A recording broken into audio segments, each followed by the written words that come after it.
Bismillahirrahmanirrahim. Assalamualaikum warahmatullahi wabarakatuh.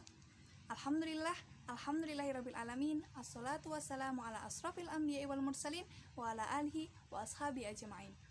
Asyhadu an la ilaha illallah wa asyhadu anna Muhammadan abduhu wa rasuluh. Amma ba'du.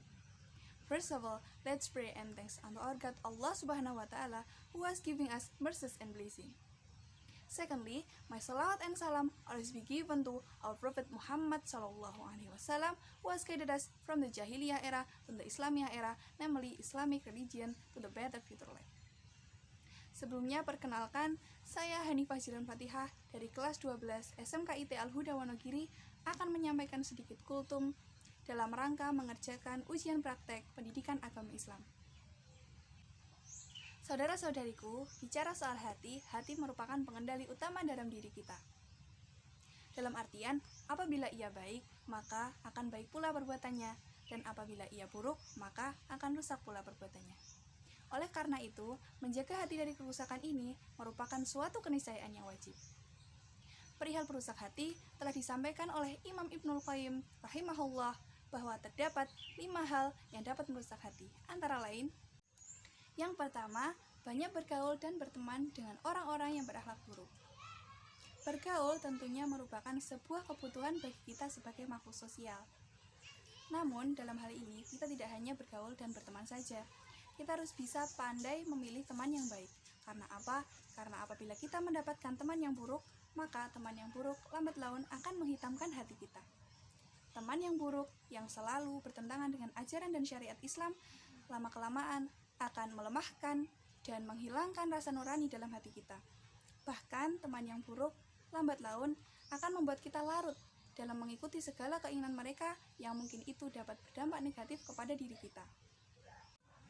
Telah disabdakan oleh Rasulullah Shallallahu Alaihi Wasallam dari Abu Hurairah radhiyallahu anhu dari Rasulullah Shallallahu Alaihi Wasallam, beliau bersabda, seseorang itu atas din saudaranya, maka lihatlah di antara kalian siapa yang ditemaninya.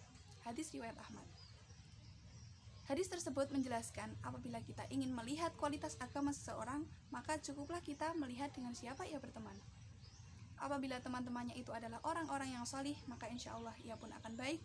Dan sebaliknya, apabila ia mendapatkan teman-teman yang buruk, maka ia pun akan rusak.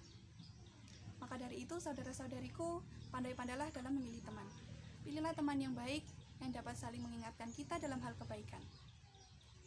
Namun bukan berarti kita dilarang untuk berteman dengan orang-orang yang berakhlak buruk. Kita boleh saja berteman, asalkan kita tidak lebur menjadi satu bersama mereka, melainkan bisa memberikan warna sehingga mereka bisa berubah menjadi lebih baik. Yang kedua, larut dalam angan-angan kosong. Angan-angan kosong ibarat lautan tak bertepi. Bahkan angan-angan kosong dianggap sebagai khayalan dusta.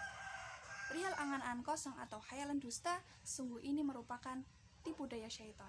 Na'udzubillah min dzalik. Yang ketiga, bergantung kepada selain Allah. Saudara-saudariku, bergantung kepada selain Allah merupakan faktor terbesar rusaknya hati kita. Karena apa? Karena tidak ada hal lain yang berbahaya selain bergantung kepada selain Allah.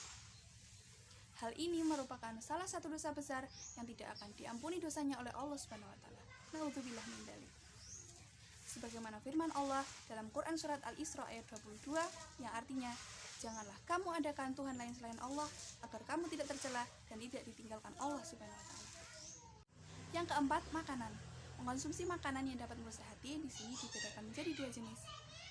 Jenis yang pertama, makanan itu merusak hati karena ada zat atau materi yang terkandung di dalamnya. Ini pun juga dibagi menjadi 2. Poin A, makanan yang diharamkan karena hak atau ketentuan dari Allah Subhanahu wa taala, contohnya seperti daging babi, bangkai, daging binatang buas, dan lain-lain.